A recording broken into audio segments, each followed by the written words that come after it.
Nouveau chapitre intitulé Espace vectoriel normé. L'objectif de ce chapitre est d'étendre la notion de limite qui a été vue en première année pour les suites et les fonctions dans le cadre de suites réelles ou de fonctions numériques d'une variable réelle. Quand je dis fonction numérique, c'est fonction à valeur dans l'espace des nombres réels pour numérique et d'une variable réelle, c'est-à-dire que la fonction f dépend d'une variable x qui appartient à un domaine A qui est inclus dans R, et de l'étendre à des domaines un peu plus grands que R. Alors je rappelle la définition d'une limite de suite ou d'une limite de fonction.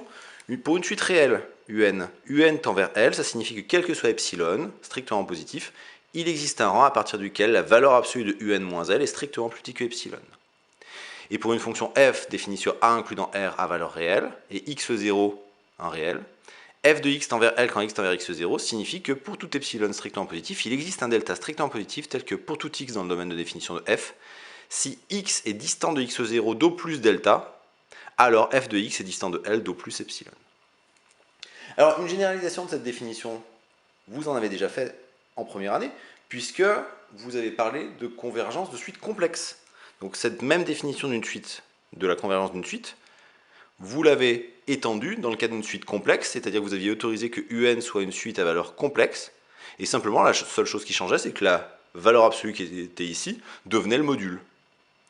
Et bien ici, le but, ça va être de travailler avec une suite à valeur dans E, où E est un espace vectoriel, ou encore une fonction f définie sur une partie incluse dans un espace vectoriel à valeur dans un autre espace vectoriel, où on a des K espaces vectoriels. Alors dans tout le chapitre, K désignera R ou C. Et donc le problème, c'est comment adapter ces définitions-là, et le problème, ça va être de savoir comment est-ce qu'on va généraliser la valeur absolue, qui avait été généralisée en le module pour C, comment je le généralise dans un K espace vectoriel. Et c'est la notion de norme qui va répondre à ça, c'est-à-dire les propriétés importantes qui sont évidemment vérifiées par la valeur absolue dans R ou par le module dans C, seront vérifiées par une norme dans un espace vectoriel quelconque. Donc c'est l'objet du grand 1. On va définir ce qu'on appelle une norme sur un espace vectoriel normé, et je commence par la définition d'une norme. Donc je prends E, un K espace vectoriel, j'appelle norme sur E, une application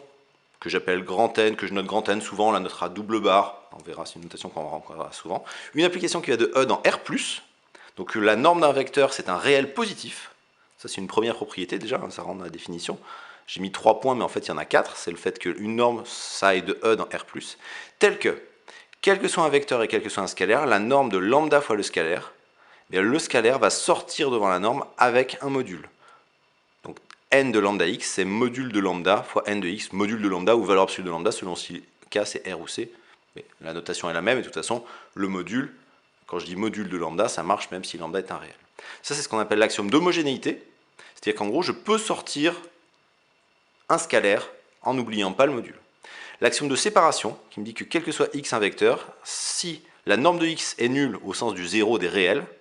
alors c'est que x est le vecteur nul. Autrement dit, le seul vecteur qui est une norme nulle, c'est le vecteur nul. Et enfin,